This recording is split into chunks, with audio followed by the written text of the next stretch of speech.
قعدت حوالي ربع ساعة بسجل الفيديو ده، وبعد كده اكتشفت ان انا مش دايس على زرار الريكوردر، بس مش مشكلة. هنحاول نطلع بأكبر كم من اللي أنا فاكره. يعني بقالي فترة بفكر ليه في العلاج النفسي في ناس بتتغير وفي ناس بتتغير بسرعة جدا، وعلى النقيض في ناس مش بتتغير. فقعدت مع نفسي وقعدت أحلل، ومن خلال السيشنز اللي أنا أخدتها قدرت أطلع بكي بوينتس كده ممكن نتكلم عنهم في الفيديو ده. وطبعا مش هتكلم في الأسباب البديهية شبه إن المعالج مش مناسب، أو الأبروتش مش مناسب، أو إن شخص مش ملتزم، أو إن شخص فاكر إن المعالج النفسي هو اللي بيغيره، وإن هو مش دور ان هو يعمل حاجه بس ان هو يحضر السيشنز. وكل الحاجات البديهيه دي مش هتكلم عنها. اول واهم حاجه، ودي لو مش موجوده الشخص فعلا بيواجه صعوبه كبيره جدا ان هو يتغير، وطبعا المعالج بيواجه صعوبه كبيره ان الشخص ده يتغير، وهو ان الشخص يخرج بره التفكير بتاعه، يبقى قادر يبص ويكريتيسايز او ينقد التفكير بتاعه، وده ما يسمى بالميتا كوجنيشن.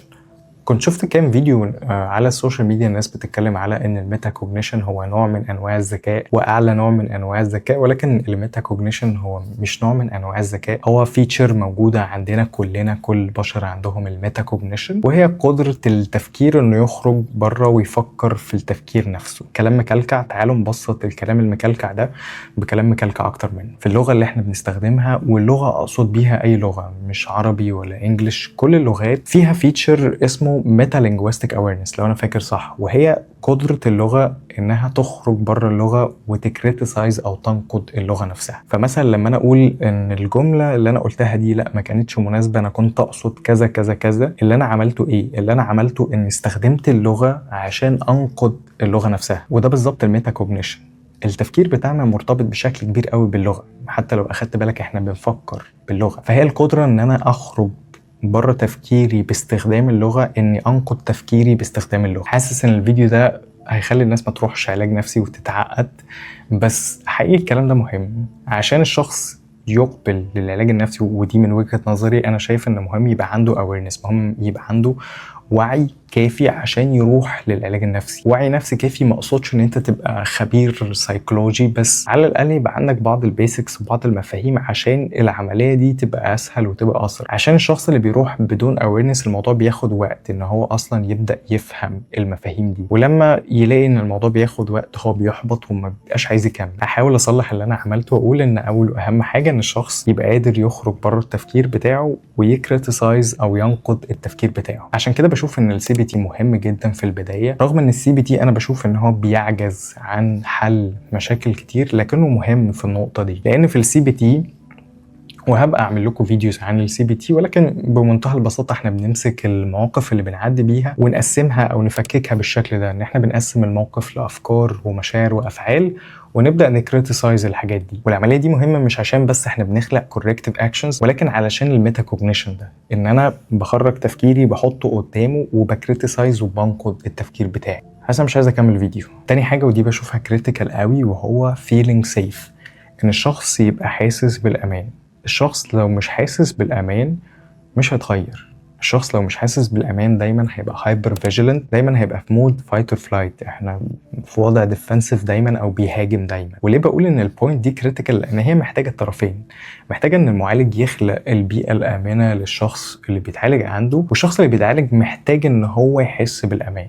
وهنا الاشكاليه ان being safe مختلفه تماما عن feeling safe. ممكن تبقى كل حاجة حواليك أمان، مفيش أي شيء يدعو للخطر، ورغم كده أنت من جواك حاسس بخطر، حاسس بعدم أمان. فالجزء بتاع المعالج النفسي لما بيلاحظ إن الشخص ده مش حاسس بالأمان، مهم إن هو يكسبلور الفيلينج اوف unsafe، إن هو حاسس بعدم الأمان. don't take it as إن هي offense. هو الشخص مش بيهينك، ممكن يبقى حاسس فعلا بعدم الامان، والشعور ده ببعض الاحيان بيبقى unconscious، فانت بتحاول تخلق البيئه الامنه. وبالنسبه للشخص اللي حاسس بعدم الامان، ودي لسه جايه في دماغي دلوقتي ما كانتش موجوده في الفيديو الاول، وهو ان الموضوع مش قصه ان انت تاخد قرار ان انت ما تحس بالامان، ولكن هي فكره ان الموضوع يتطلب شجاعة 100%. انت خايف لأسباب حقيقية، اذا كنت واعي بالأسباب دي او مش واعي بالأسباب دي، بس 100% في أسباب بتخليك ان انت حاسس بعدم امان. والشجاعة مش معناها ان انت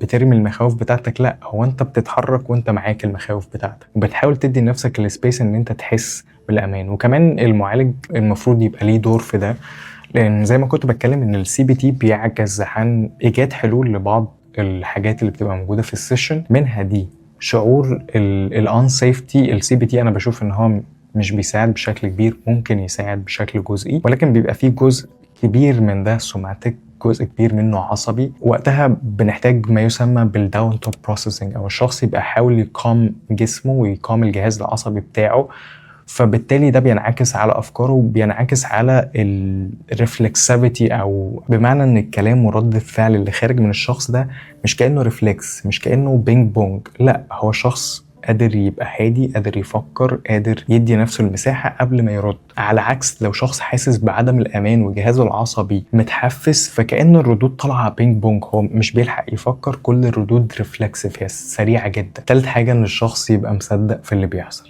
واجين دي محتاجة الطرفين يبقوا بيشاركوا في العملية دي.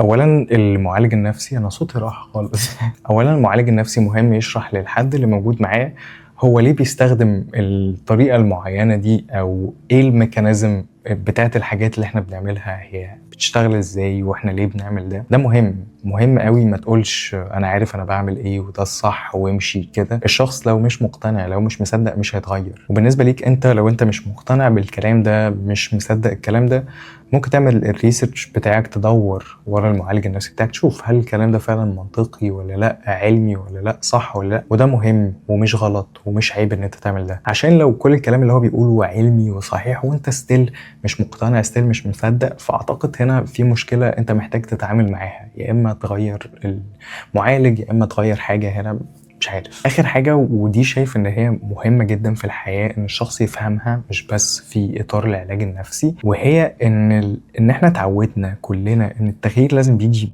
بالعافية، او ان انا بمسك الحاجة اغيرها، في حين ان مش دي دايما الكيس. في بعض الاحيان التغيير بيجي بالهدوء، التغيير بيجي بالكومباشن او التعاطف مع نفسي، التغيير بيجي بالتجاهل. في بعض الاحيان في بعض الافكار مناقشتها ونقدها مش بيفيد، بالعكس.